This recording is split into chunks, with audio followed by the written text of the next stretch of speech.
At 0347 hours on March 17, 1943, Petty Officer Second Class Thomas Connolly sat in the ASDIC compartment of HMS Starling, watching his sonar scope display nothing but chaos.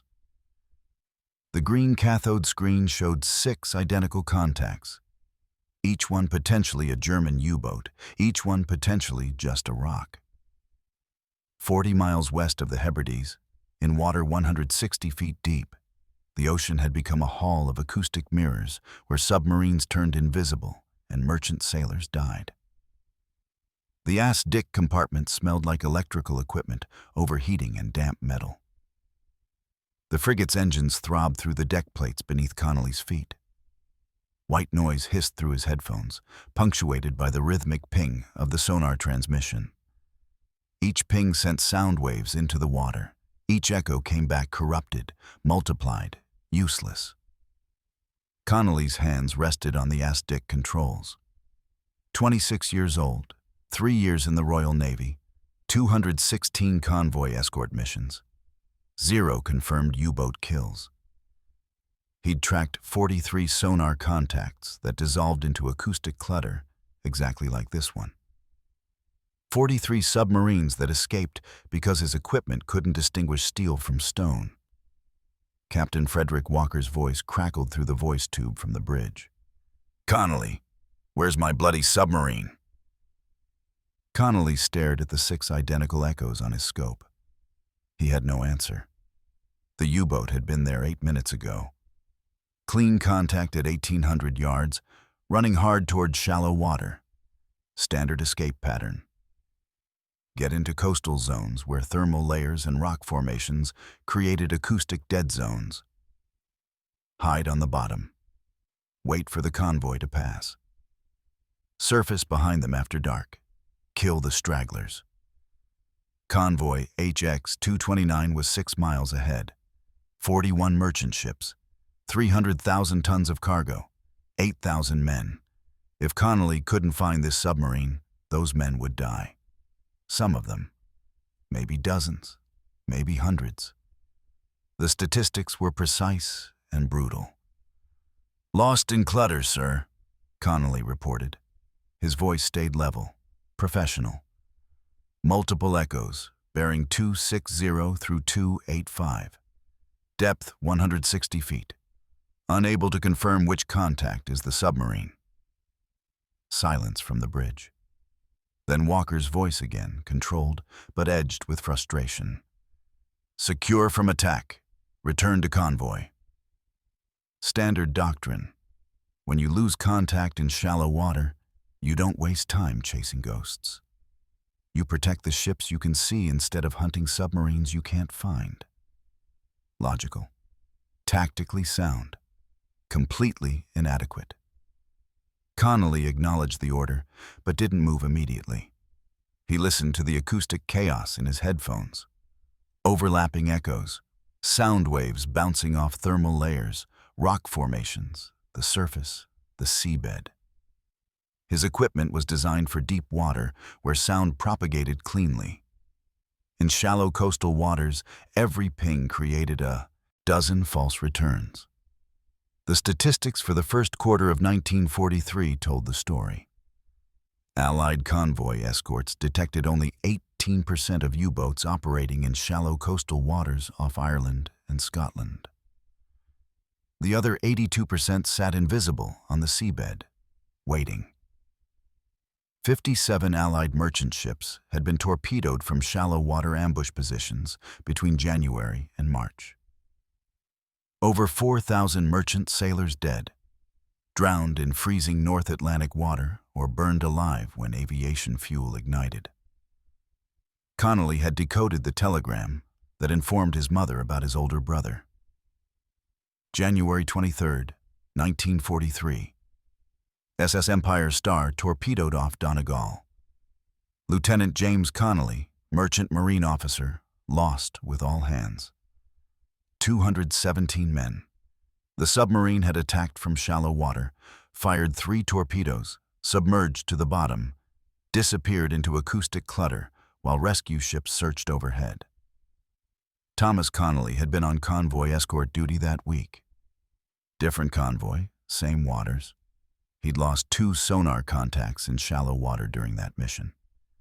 Standard procedure: secure from attack, return to convoy. 2 contacts that might have been the U-boat that killed his brother. He'd attended the funeral on leave in Liverpool. His brother's wife was 4 months pregnant. She'd asked Thomas one question: could you have saved him? He'd said no. Said the technology didn't work in shallow water. Said it wasn't anyone's fault. Said the ocean killed as many men as the Germans did. All true. All inadequate. HMS Starling turned away from the search area, heading back toward convoy HX-229. Connolly secured his ASDIC equipment, removed his headphones, logged the failed contact in his notebook. Contact number 43, lost to acoustic clutter at 160 feet depth. No kill, no result. Another submarine free to hunt merchant ships? The technical problem was simple physics. Traditional ASDIC sent a single frequency ping and listened for echoes. The sound wave traveled through water, hit something solid, bounced back. In deep water, this worked. The ocean was acoustically clean. A submarine hull returned a distinctive echo. But in depths under 200 feet, the ocean became complicated. Rock ledges returned signals identical to submarine hulls.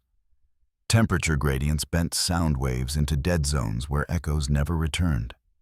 Tidal turbulence created acoustic mirrors that multiplied contacts. Silt layers absorbed certain frequencies completely. The result was chaos. One submarine became 6 echoes, or 12, or 0. German U-boat commanders knew this perfectly. They'd refined shallow water hiding into tactical doctrine.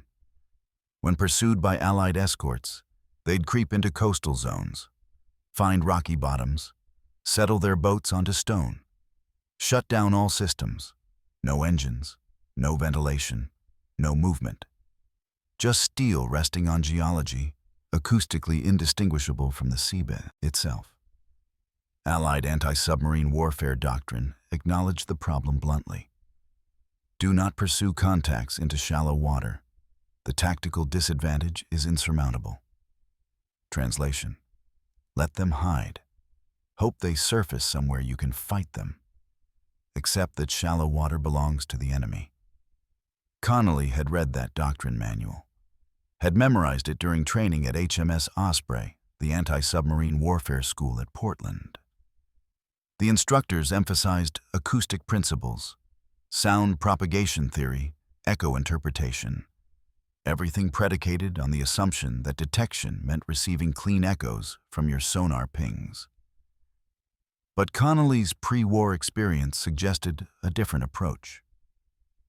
Before joining the Royal Navy, he'd worked as a telegraph operator for the General Post Office. 5 years sending and receiving Morse code. He understood signal patterns, acoustic clarity, the difference between random noise and intentional communication. Telegraph operators could identify each other by their fist, their unique rhythm of dots and dashes. The same message sent by different operators sounded different. The human element created patterns that machines couldn't replicate. Connolly had learned to recognize dozens of operators by their transmission style alone. More importantly, he understood the difference between passive listening and active interrogation. When you wanted information from another telegraph station, you didn't just listen. You sent a deliberate signal. You asked a question. You created an acoustic pattern that demanded response. Most sonar operators thought about ASDIC as a listening device. Send a ping, receive an echo, interpret the result. Passive detection. But what if you could interrogate the ocean actively? What if you could create signals that force submarines to reveal themselves? The idea had been forming in Connolly's mind for weeks, but he dismissed it as desperate fantasy. Until tonight. February 9th, 1943, convoy on 166. U-boat contact lost in shallow water off Donegal. Connolly had tried everything. Extended ping patterns, varying frequencies, passive listening with engines stopped. Nothing worked. The submarine had surfaced 12 miles behind the convoy after dark, torpedoed 2 freighters, escaped. February 23rd. Convoy SC-121. Contact lost at 140 feet depth. Connolly had requested permission to drop explosive charges to force the submarine to move. Captain Walker denied the request. "We're not wasting depth charges on rocks, Petty Officer." The submarine later torpedoed the convoy's rescue ship, HMS Campobello. 38 sailors killed. March 8th. Convoy HX-228. Contact lost in a thermal layer off Rockall Bank. Connolly tried hull-mounted hydrophones for passive detection. False contact. 4 hours wasted chasing geological echoes while the real submarine escaped. Each failure went into Connolly's notebook. Each failure represented merchant sailors he couldn't save. Each failure proved that standard ASDIC principles didn't work in shallow water. The night before Convoy HX-229 departed, Connolly had been in the wardroom at Londonderry with other petty officers. The conversation turned to the shallow water problem. Chief Petty Officer Davies, a veteran sonar operator with 12 years' experience, had been dismissive. "It's physics, lads. Can't fight physics. Sound doesn't work in shallow water the way it works in deep water. We do our best with the equipment we've got." Connolly had responded quietly. "Physics is sound propagation. But submarines have crews. Crews make decisions." Davies laughed. "You planning to send them a telegram asking nicely to surface?" The other men laughed too. But the comment stuck in Connolly's mind. Not asking them to surface, but making them think they'd been found. Making them react. That night, unable to sleep in his bunk, Connolly had thought about telegraph work. About how a deliberate signal pattern meant intelligence, not accident. How intentional rhythms stood out from random noise. How you could make someone on the other end of a telegraph line understand you were sending a message, not just creating static. He'd sketched ideas in his notebook. Deliberate acoustic patterns, intentional signals. Not trying to detect the submarine with echoes. Trying to make the submarine crew believe they'd been detected. Psychological pressure instead of technical detection. The logic was simple. U-boat crews hiding on the seabed believed they were invisible. Their confidence came from knowing Allied sonar couldn't distinguish submarine hulls from rocks. But what if an Allied escort created a deliberate acoustic pattern? Not a random ping. A code. A rhythm that could only be intentional. If a U-boat crew heard deliberate knocking while hiding in what they thought was an acoustic dead zone, they would assume the escort had pinpoint contact. They would assume new British detection technology. And submarine doctrine was clear about what to do when detected. Prepare to maneuver. Adjust ballast. Ready for depth charge attack. Get ready to fight or run. Any of those preparations would create noise. Hull creaking. Ballast tanks venting. Electric motors starting. Noise that would break acoustic camouflage. Noise that would confirm the submarine's position. Connolly knew the idea was insane. It violated every acoustic warfare principle he'd been taught. Detection required receiving echoes from your own transmissions. You didn't deliberately create noise. You didn't rely on enemy psychology. You didn't bluff in anti-submarine warfare. But 43 failed contacts wouldn't let him sleep. Neither would the memory of his brother drowning in the North Atlantic while U-boats hid in shallow water, where sonar couldn't find them. HMS Starling rejoined convoy HX-229 at 0430 hours. The merchant ships steamed in formation, 9 columns of 4 or 5 ships each. Dark shapes against darker water, running with minimal lighting, navigation lights hooded. The convoy made 12 knots, plodding northwest toward Liverpool and Glasgow. Connolly stood on the frigate's deck, smoking a cigarette he'd borrowed from a torpedo man. The wind was force 4, 10-foot swells rolling under the hull. Visibility 3 miles in the pre-dawn darkness. Water temperature 42 degrees Fahrenheit. Cold enough to kill a man in 15 minutes if he went overboard. Somewhere behind the convoy, a U-boat sat on the seabed, waiting. In 8 or 10 hours, after darkness fell again, it would surface. Hunt the stragglers, fire torpedoes into slow-moving merchant ships. Men would die screaming in burning fuel oil. Unless someone found a way to detect submarines in shallow water. Connolly finished his cigarette, crushed it under his boot, went back inside to the ASDIC compartment.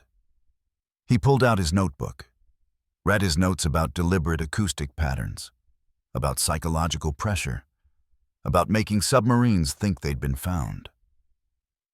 He had no authority to test the idea, no permission to deviate from standard doctrine. If he was wrong, he'd waste operational time and probably face disciplinary action. If he was right, he might save thousands of lives. The choice seemed obvious. At 0600 hours, convoy HX-229 formed up for another day of transit. HMS Starling took position as portside escort. 4 other escorts formed the screen. 2 corvettes, 1 destroyer, 1 frigate. Captain Walker briefed the crew over the ship's intercom. Intelligence reports 4 U-boats operating in this grid. Standard Wolfpack tactics. Stay sharp, stay alive. Connolly put on his headphones, powered up the ASDIC equipment, began the rhythmic ping pattern, listening to the ocean, waiting for submarines, knowing that when contact came, standard procedures would fail, and knowing he had one chance to try something different. The question was whether Captain Walker would let him knock on their own hull with a hammer instead of using proper Royal Navy anti-submarine warfare doctrine. The answer would determine whether merchant sailors lived or died. At 0823 hours, Connolly's ASDIC scope lit up with a contact bearing 270 degrees, range 1,800 yards. His heart rate spiked. He'd seen this pattern before. Strong echo, moving fast, heading towards shallow water. Bridge, ASDIC. Contact bearing 270, range 1,800 yards. Classified submarine. Walker's response came immediately. Confirmed. Come to 270, all ahead full. Action stations. The alarm bells rang through HMS Starling. Men ran to battle stations. The frigate heeled over as the helmsman brought her onto the intercept course. The deck vibrated with increased engine power. Connolly felt the acceleration through his feet. He tracked the echo on his scope. The submarine was Tabun, running, trying to reach shallow water before Starling could close the distance. Standard U-boat evasion tactic. Every commander knew Allied sonar worked poorly in coastal zones. Get there fast enough and you became invisible. Range 1,600 yards. The echo remained strong and clean. Connolly called the bearing updates every 30 seconds. 272 degrees, range 1,400 yards. The submarine was making perhaps 8 knots submerged. Starling was doing 20 knots on the surface. The mathematics of pursuit favored the escort, but the mathematics of detection favored the submarine. Every yard closer to shore shifted the advantage. 275 degrees, range 1,200 yards. Connolly watched his depth gauge. The seabed was rising, 300 feet, 250 feet, 200 feet. The thermal layers would start at 180 feet. Rock formations cluttered the bottom. This was where contacts dissolved into ghosts. 278 degrees, range 1,100 yards. The echo began changing, still strong but developing harmonics. Multiple returns from the same transmission. The sound waves were hitting the thermal layer, bending, creating false images. One submarine was becoming 2 contacts on his scope. 280 degrees, Range 1000 yards. Depth 160 feet. Now the echo fragmented completely. Connolly's scope showed 6 distinct contacts, all at roughly the same bearing, all returning identical acoustic signatures. The U-boat had reached the acoustic dead zone. Somewhere in those 6 echoes was a real submarine. The other 5 were sound waves bouncing off rocks, thermal layers, the seabed itself. Connolly's hands moved across his controls, trying to isolate the real contact. He adjusted frequencies, varied his ping rate, attempted to distinguish steel from stone. The echoes remained identical. His training said this was physics. Sound propagation in shallow water created multiple returns. No way to determine which contact was real without additional data. Bridge, ASDIC. Multiple contacts bearing 260 through 285. Unable to confirm which is the submarine. Silence from the bridge for 5 seconds. Then Walker's voice, carefully controlled. Best estimate, Petty Officer. Connolly stared at his scope. 6 echoes, 1 submarine. 40% chance any given contact was real if he guessed randomly. But he had no basis for guessing. The acoustic signatures were identical. Unable to estimate, sir. All contacts show equal probability. More silence. Connolly knew what Walker was thinking. Standard doctrine said secure from attack. Return to convoy. Don't waste depth charges on rocks. Don't expose your ship chasing contacts you can't confirm. But Walker's voice came back with different orders. Reduce speed to 5 knots. Maintain position. Continue tracking. Connolly felt surprise. Walker was giving him time. Not much time, but some. The captain knew Connolly's record. 43 lost contacts. 0 kills. Maybe Walker thought this time would be different. It wouldn't be. Not with standard procedures. Connolly's hand moved to the voice tube. His mouth was dry.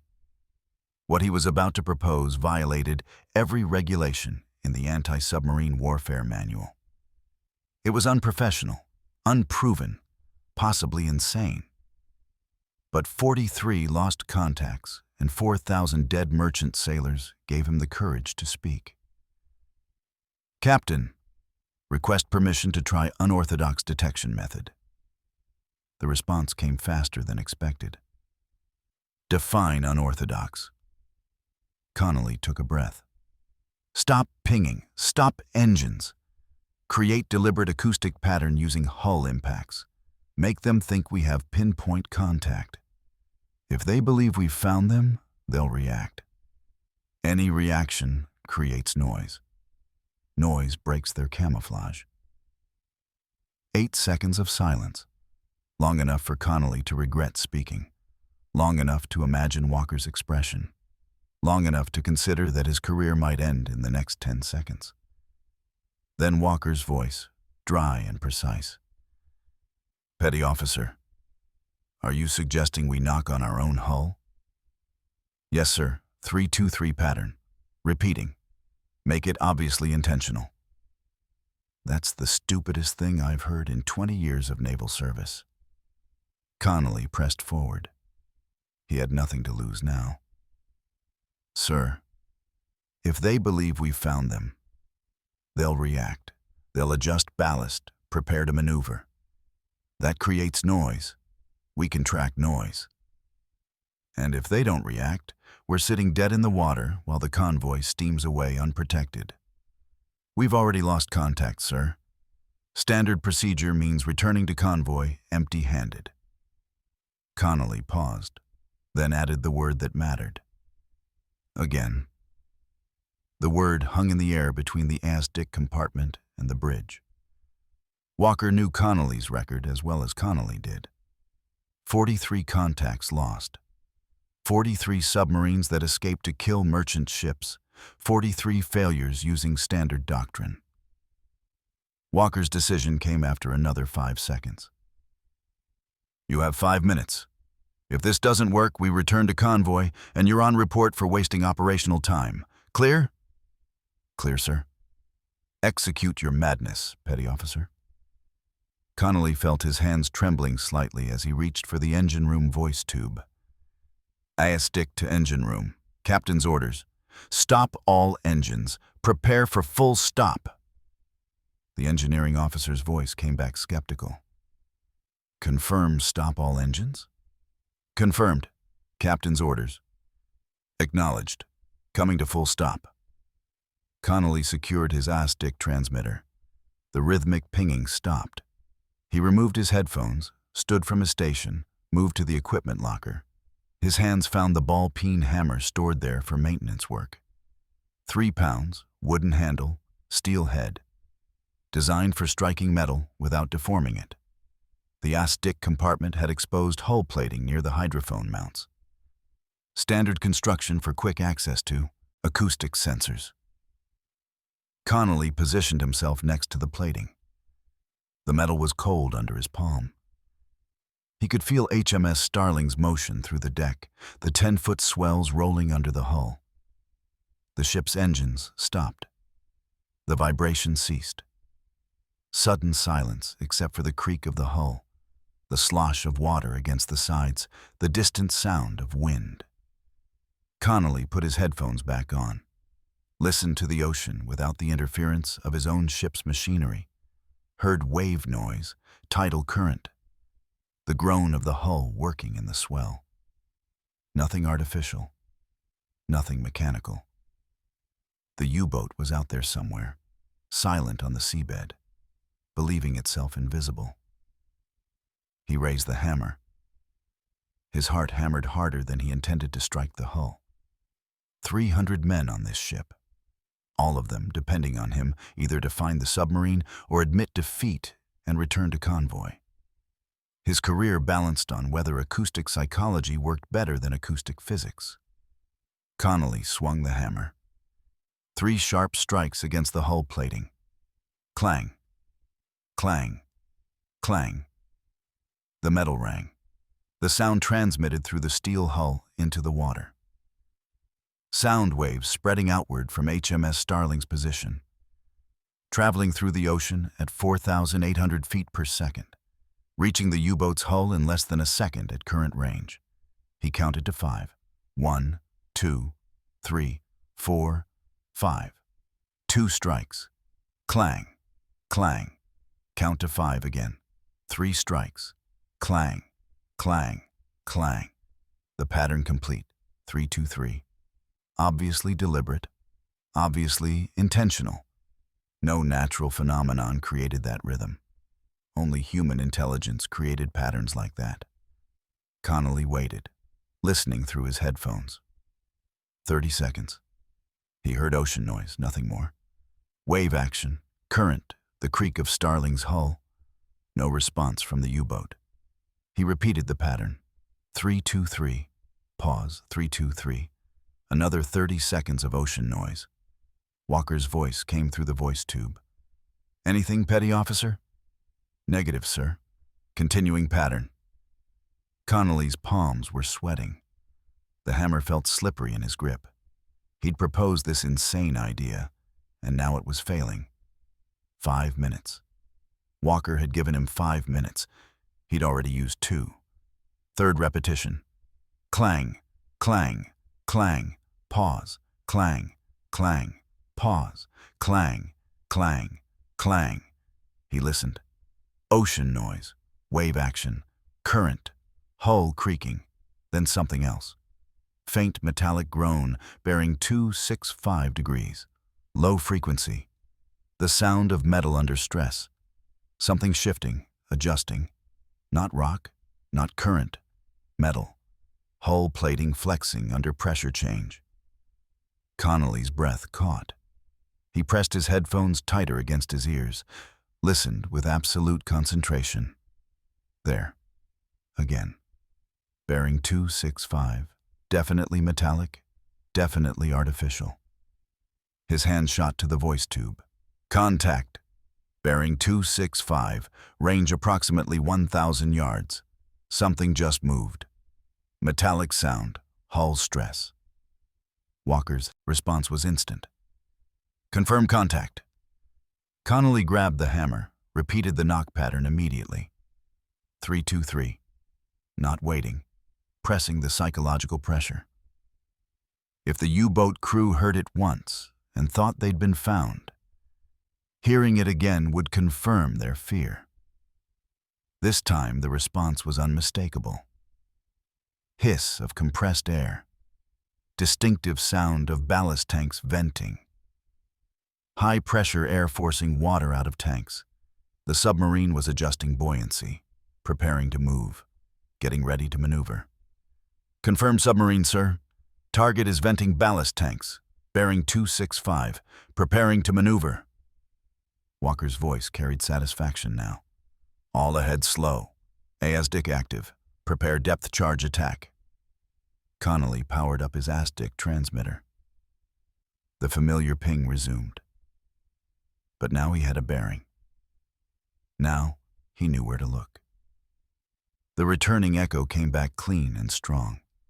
Solid contact, bearing 265, range 950 yards, depth 170 feet. The submarine had betrayed its position. The knock code had worked. Acoustic psychology had defeated acoustic physics. Connolly tracked the contact as Starling closed the range. The U-boat was moving now, trying to creep away at slow speed. But the acoustic camouflage was broken. Every movement created noise. Every noise confirmed position. The submarine had gone from invisible to obvious in 60 seconds. Bearing 263, range 800 yards, depth 170 feet. Walker ordered the attack course. Come left to 260. Increase speed to 15 knots. Set depth charges for 170 feet. Starling accelerated.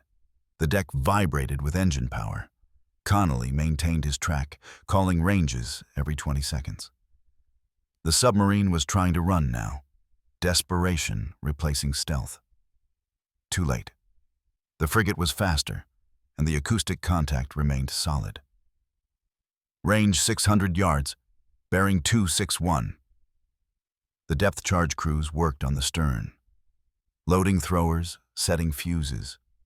Pattern of 5 charges, spread to cover the uncertainty in the submarine's exact position. Timed fuses calculated for 170 feet depth. Range 400 yards, bearing 260. Walker's voice calm, professional. Fire depth charges on my mark. Stand by. Connolly watched his scope. The submarine contact sharp and clear.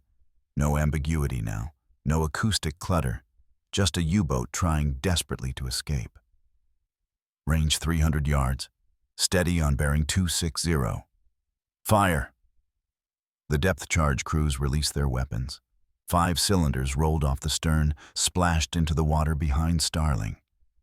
The frigate continued forward, opening distance from the attack point. Connolly counted seconds. Depth charges fell at approximately 15 feet per second. 170 feet depth meant roughly 11 seconds to detonation.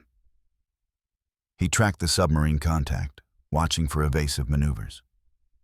The U-boat was still moving, still trying to escape, still believing it had a chance. 11 seconds. The ocean erupted. 5 massive underwater explosions. Sequential detonations as the timed fuses triggered. 300 pounds of Torpex explosive per charge. 1,500 pounds total. The shock waves created cavitation bubbles, pressure fronts that crushed steel, killed men, destroyed submarines. White columns of water burst from the surface, 50 feet high. The sound hammered through Connolly's headphones, even though he'd turned down the volume.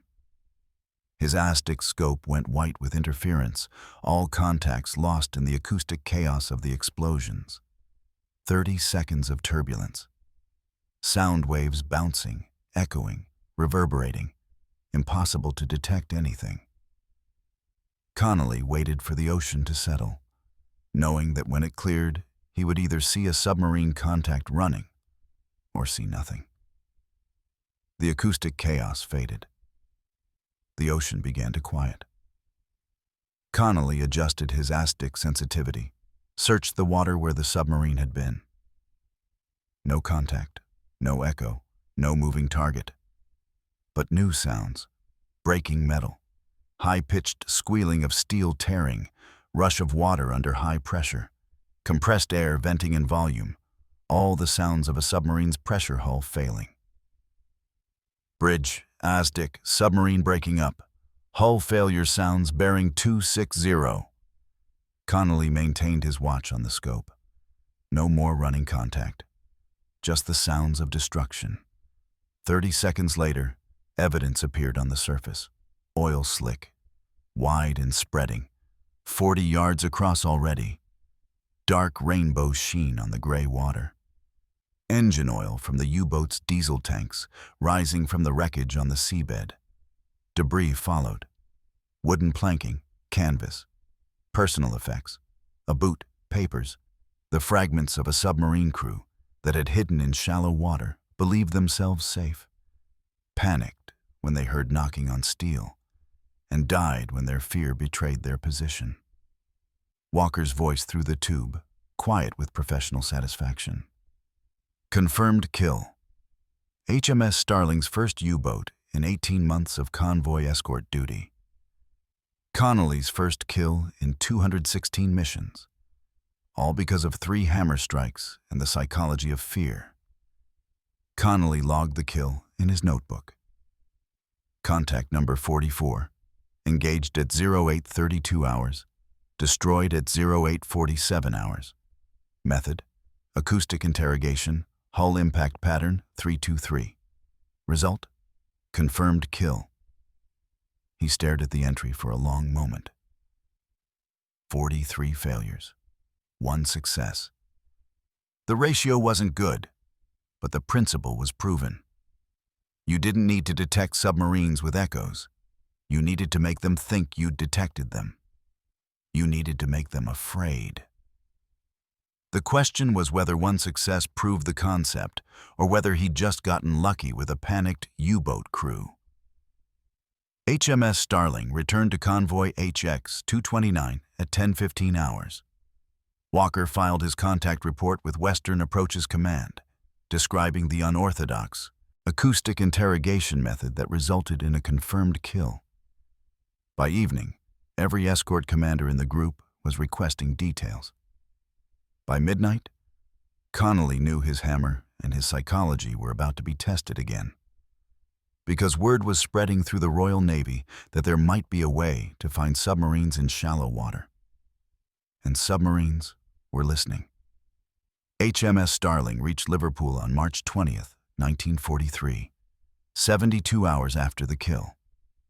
Before the frigate finished tying up at the dock, a staff car was waiting on the pier. 2 officers from Western Approaches Command stood beside it, watching the crew secure the mooring lines. Commander Douglas Phillips, Anti-Submarine Warfare Doctrine Officer. Lieutenant Commander Robert Stevens, Sonar Technology Specialist. Both wore the expressions of men who'd read a combat report they didn't believe. Captain Walker met them on the gangway. Connolly watched from the deck, knowing this conversation would determine whether his knock code became doctrine or remained a desperate improvisation by one sonar operator who'd gotten lucky. The conversation lasted 8 minutes. Connolly couldn't hear the words, but he could read Walker's body language. Defensive at first, arms crossed. Then animated, gesturing, making his case. The 2 commanders from headquarters listened without expression. Finally, Phillips nodded, said something brief, walked back to the staff car. But Stevens remained turned, looked directly at Connolly on the deck, made a come-here gesture. Connolly descended the gangway. His hands smelled like machine oil from maintaining his ASDIC equipment during the transit back to Liverpool. His uniform needed pressing. He probably should have cleaned up before meeting senior officers, but there hadn't been time. "Petty Officer Connolly," Stevens said. Not a question, a statement. "Sir, you knocked on your hull with a hammer." "Yes, sir." "And a U-boat reacted." "Yes, sir." Stevens studied him for a long moment. "One kill doesn't prove a method, petty officer. One kill could be luck, could be a panicked crew, could be coincidence." "Yes, sir. But one kill is more than conventional doctrine achieved in shallow water this quarter." Stevens pulled a folded paper from his uniform pocket. "2 confirmed kills in coastal zones, January through March. Both achieved because submarines surfaced prematurely. Pure chance. Your method produced results through deliberate technique." Connolly said nothing. Let the officer make his point. "Admiral Horton wants a demonstration, controlled conditions. If your knock code works a second time, we consider wider implementation. If it fails, we file it as interesting but unreliable and return to standard doctrine." Stevens paused. "Convoy on 175 departs Liverpool in 4 days, westbound. HMS Starling will escort. If you encounter shallow water contacts, you'll attempt your method under observation. I'll be aboard as technical observer." "Understood, sir." "One question, petty officer. Why knocking? Why not some other acoustic pattern?" Connolly considered his answer. "Telegraph operator before the war, sir. Learned that deliberate patterns stand out from random noise. Human brain recognizes intentional rhythm instantly. A U-boat crew hearing rhythmic impacts while hiding on the seabed will know it's not natural. They'll know it's us. They'll assume we've found them. And if they don't assume that, if they recognize it as psychological pressure, then we've lost nothing, sir. We'd already lost acoustic contact through conventional means." Stevens almost smiled. "You sound like an officer, petty officer." "I sound like a sonar operator who's tired of losing contacts, sir." This time Stevens did smile. Brief and cold, but genuine. 4 days. Make sure your hammer is ready." Convoy on 175 formed up on March 24th. 36 merchant ships westbound from Liverpool, carrying manufactured goods, steel, coal. HMS Starling took position as starboard escort. Lieutenant Commander Stevens, berthed in the officers' quarters, spent the first day observing ASDIC operations, asking technical questions, examining Connolly's equipment. "Standard Type 123 ASDIC, Stevens noted. "Nothing modified, nothing special. You're using the same equipment every other escort has." "Yes, sir. The equipment's not the innovation. The psychology is." "Psychology isn't reliable in warfare, petty officer. Neither is 18% detection rate in shallow waters, sir." Stevens made notes in a leather-bound journal. Said nothing more. The convoy steamed west into the North Atlantic. Weather deteriorated on the second day. Force 6 winds, 15-foot swells, visibility dropping to 2 miles in rain squalls. The merchant ships plodded forward at 9 knots, laboring through heavy seas. March 26th, 1100 hours. ASDIC contact. Connolly's scope showed a strong echo bearing 315 degrees, range 2,200 yards. Moving fast. Diving. Standard U-boat contact running for shallow water. Bridge, ASDIC. Contact bearing 315, range 2200 yards. Classified submarine. Walker's voice came back immediately. "Action stations. Come to 315, all ahead full." Stevens appeared in the ASDIC compartment within 30 seconds, notebook in hand. "Talk me through what you're seeing, petty officer." Connolly pointed to his scope. "Clean contact, strong echo. Submarines diving and running towards shallow water. Bearing 318 now, range 2,000 yards. Standard evasion pattern." The chase developed exactly like the previous contact. HMS Starling closed the range. The submarine ran for coastal waters. Depth decreased, 300 feet, 250, 200. The thermal layer approached. Range 1600 yards, depth 180 feet. Stevens watched the scope over Connolly's shoulder. Your echo is starting to fragment. Yes, sir. Thermal layer at 170 feet creates false returns. We'll lose clean contact in approximately 90 seconds. Range 1400 yards, depth 160 feet. The echo multiplied. One contact became 3, then 5. The acoustic dead zone swallowed the submarine exactly as physics predicted. Bridge, ASDIC. Multiple contacts bearing 315 through 325. Unable to distinguish submarine from geological returns. Stevens made notes, said nothing. Walker's voice through the tube. Petty officer, recommend course of action. This was the test. Official sanction to try the knock code under observation. Connolly took a breath. Request permission to execute acoustic interrogation methods, sir.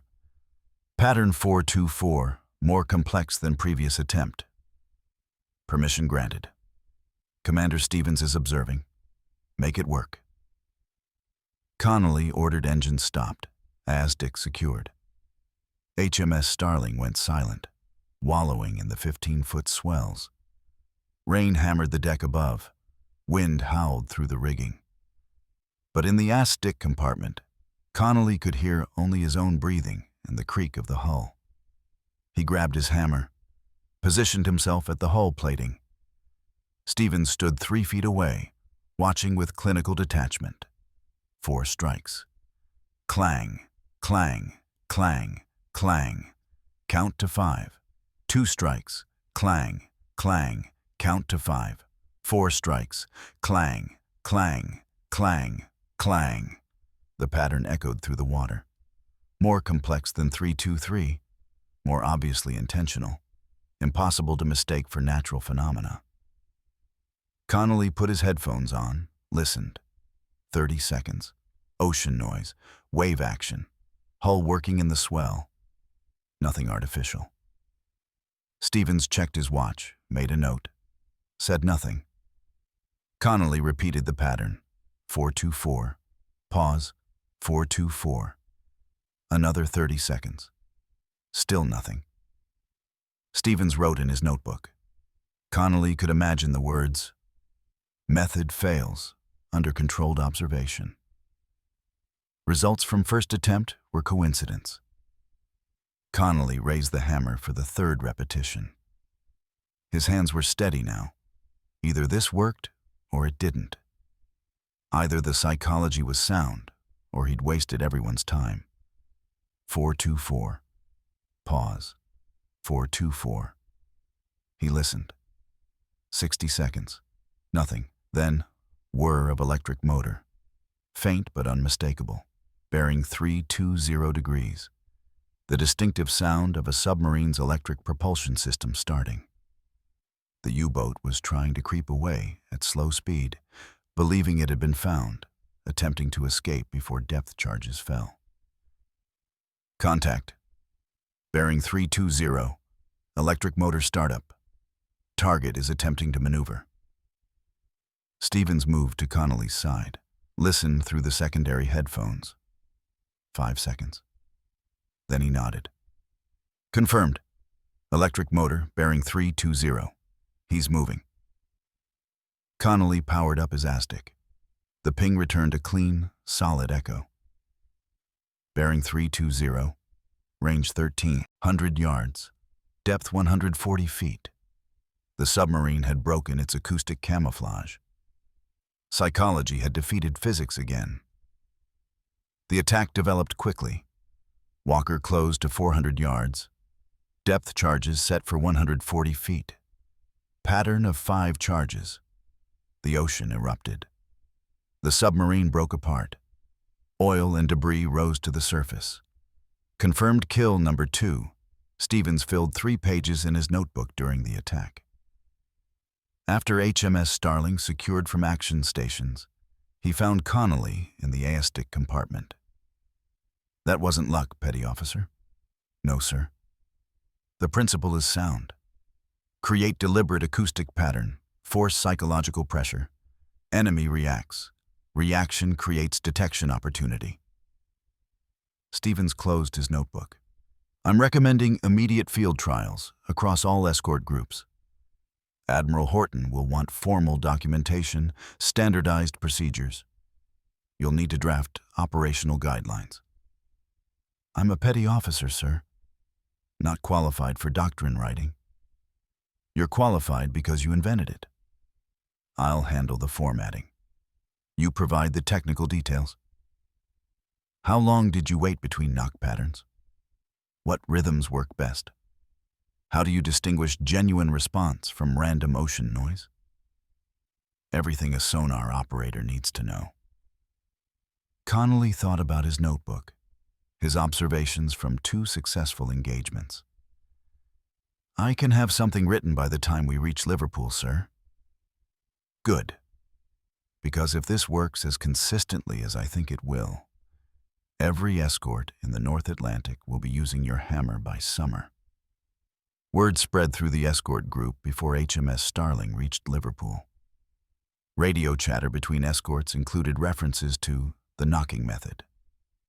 Captains requested details. Sonar operators asked questions. By the time convoy on 175 reached port on March 30th, 14 different vessels had requested briefings on acoustic interrogation techniques. Western Approaches Command scheduled a formal presentation for April 2nd. Commander Phillips attended. So did Admiral Sir Max Horton, Commander-in-Chief, Western Approaches. 12 other officers filled the conference room. Anti-submarine warfare specialists, sonar technology experts, tactical doctrine instructors. Connolly stood at the front of the room in his dress uniform, feeling profoundly out of place among the officers and commanders.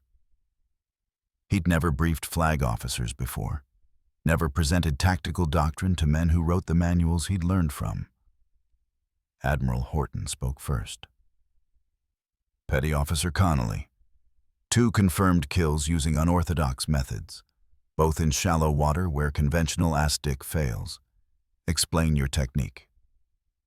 Connolly had rehearsed this, kept it simple, technical, but clear. Sir, traditional ASDIC attempts to detect submarines by receiving echoes from our own transmissions.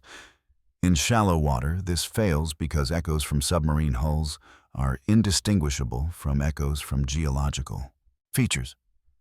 My method inverts the approach. Instead of trying to detect the submarine, I make the submarine think we've detected them.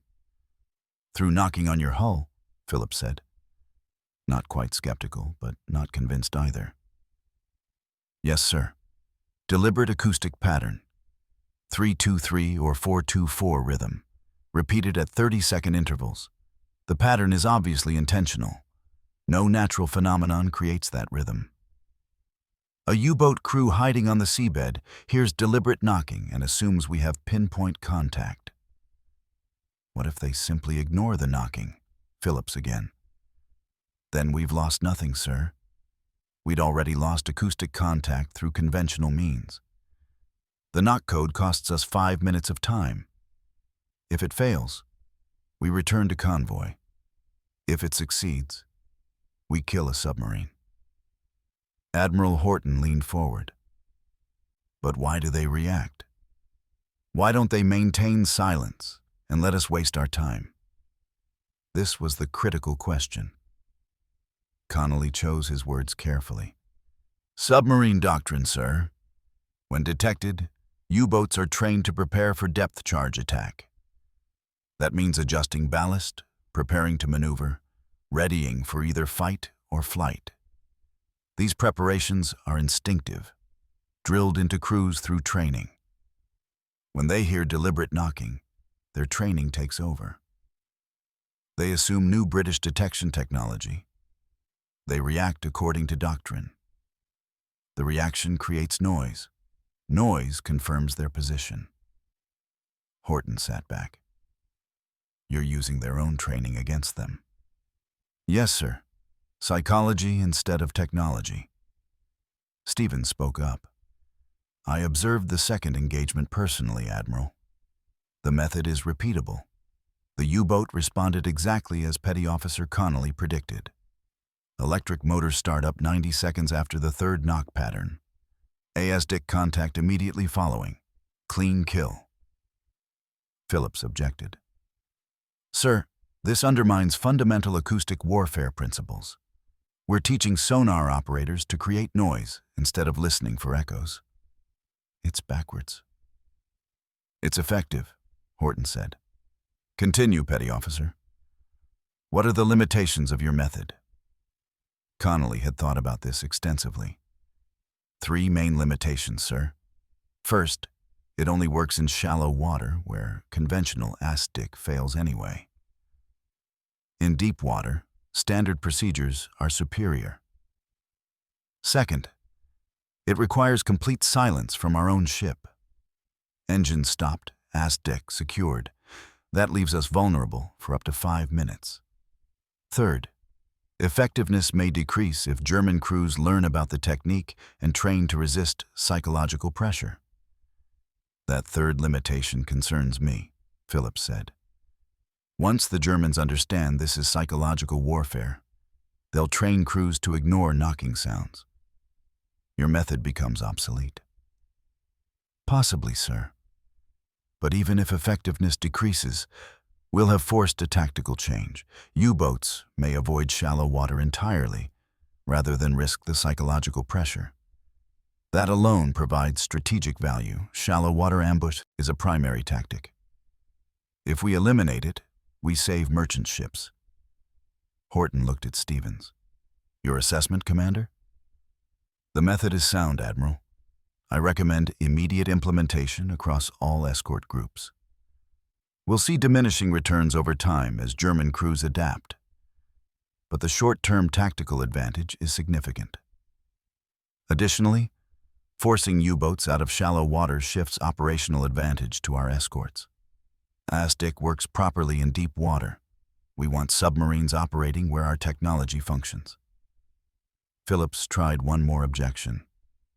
Sir, the operational guidelines haven't been tested. We're proposing fleet-wide adoption based on 2 successes. That's insufficient data. Horton's response was cold and precise. Commander, conventional doctrine achieved 2 shallow water kills this quarter through pure chance. Petty Officer Connolly achieved 2 kills through deliberate technique. I'll take deliberate over chance. Draft formal procedures. Distribute to all anti-submarine warfare vessels, effective immediately. He stood. The other officers stood with him. Petty Officer Connolly, you've done more to advance anti-submarine warfare in 2 weeks than most officers do in careers. Commendation noted. Dismissed. The room emptied. Connolly found himself alone with Stevens. You just changed how the Royal Navy fights submarines, Stevens said. How does that feel? Connolly thought about his brother, drowned off Donegal. Thought about 4,000 merchant sailors dead in 3 months. Thought about 43 lost contacts before the knock code worked. Feels like I should have thought of it sooner, sir. Tactical Memorandum 47-43, issued on April 8, 1943. Official title: Alternative Acoustic Interrogation Method for Shallow Water Contacts. The fleet called it the Connolly Knock. Standardized procedure: 1. Lose ASDIC contact in shallow water, depth less than 200 feet. 2. Secure engines and active sonar. 3. Execute hull impact pattern. Recommended rhythms: 3-2, 3 or 4-2-4, 4. Repeat pattern at 30-second intervals. 5. Listen for response indicators: ballast adjustment, motor startup, hull creaking. 6. Resume ASDIC search based on response bearing. 7. Maximum execution time 5 minutes before returning to convoy. Training began at HMS Osprey, the anti-submarine warfare school at Portland. Every new sonar operator learned the knock code as standard procedure. Existing operators received supplemental briefings. Equipment was standardized. 3-pound ball-peen hammers issued to all escort vessels. Some crews resisted initially.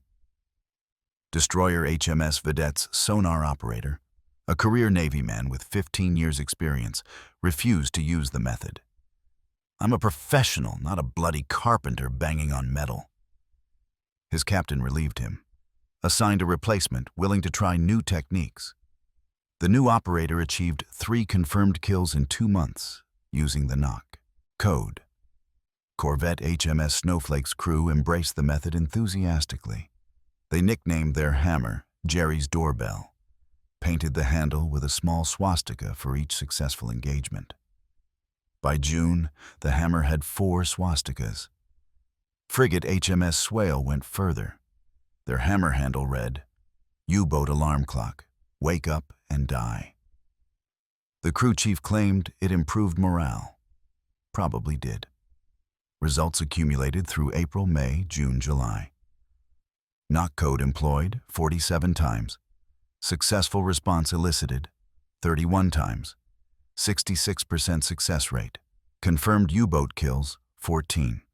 Probable kills: oil slick without debris 7. Escort vessels damaged during knock code engagements 0.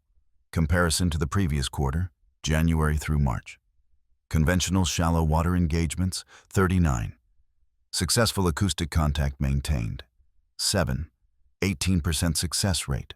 Confirmed kills 2. Probable kills 0. Escorts damaged 3.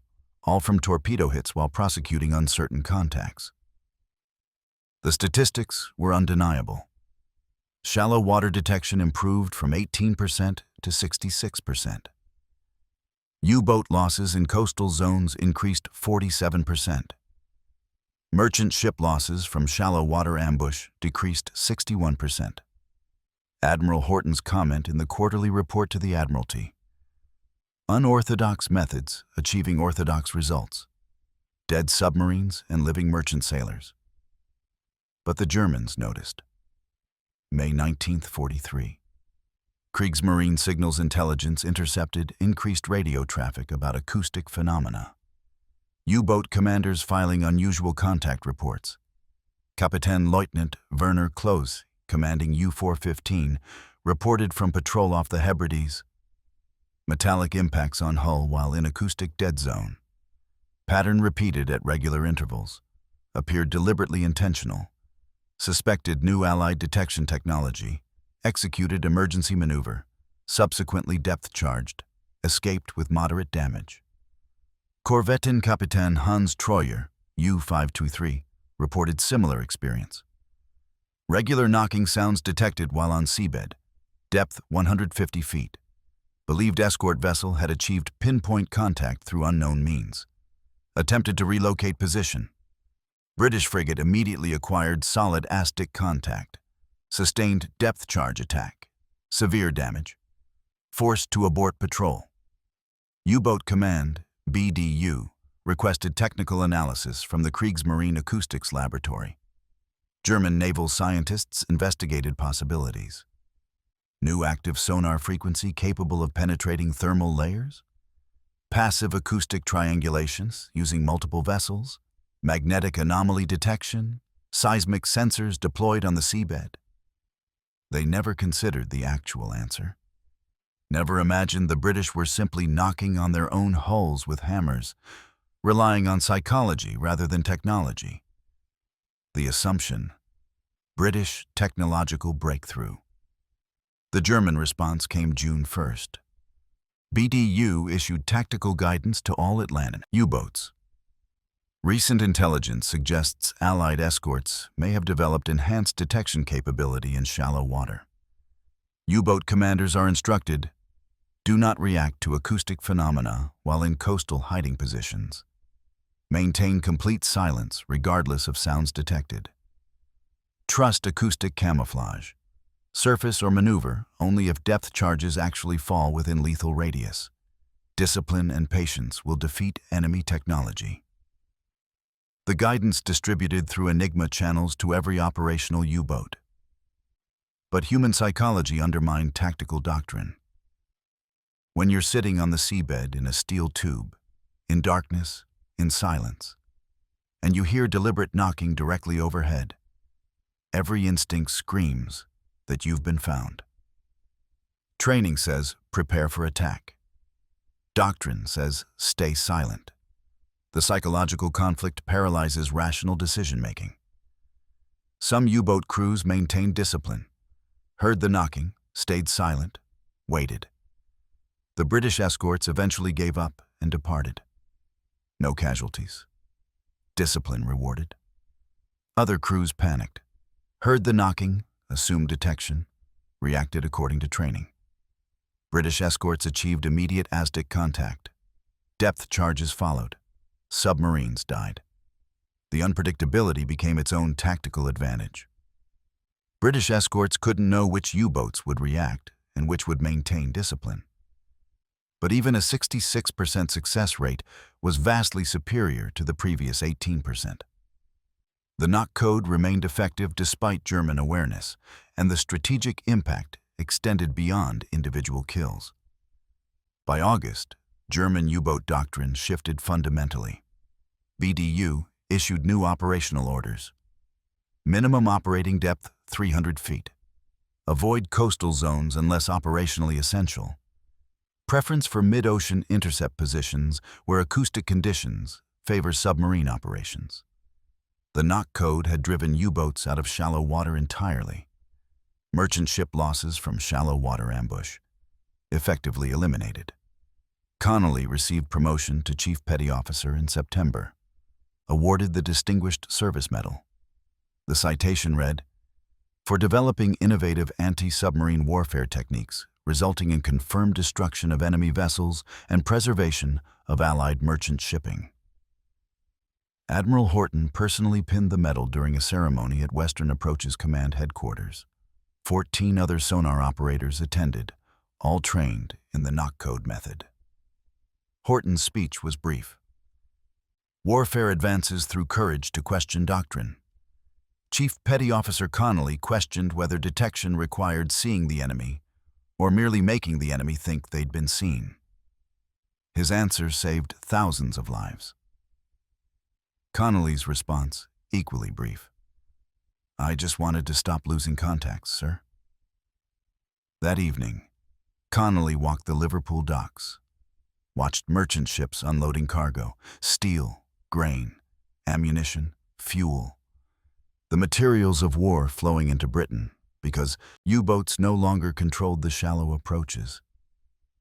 He thought about his brother. Lieutenant James Connolly, dead 8 months now. The knock code had come too late to save him. Too late for 4,000 other merchant sailors who died in the first quarter of 1943. But it had saved others. The statistics said 12,000 lives preserved through reduced shallow water ambush losses. 12,000 men who made it home because submarines were afraid to hide in coastal waters. That night, Connolly wrote to his sister-in-law. The letter was short. "I can't bring him back, but I found a way to make the submarines afraid. They hide in shallow water. We knock on our hull. They think we found them. They panic. We kill them. It's not much, but it's something." Her response came 3 weeks later,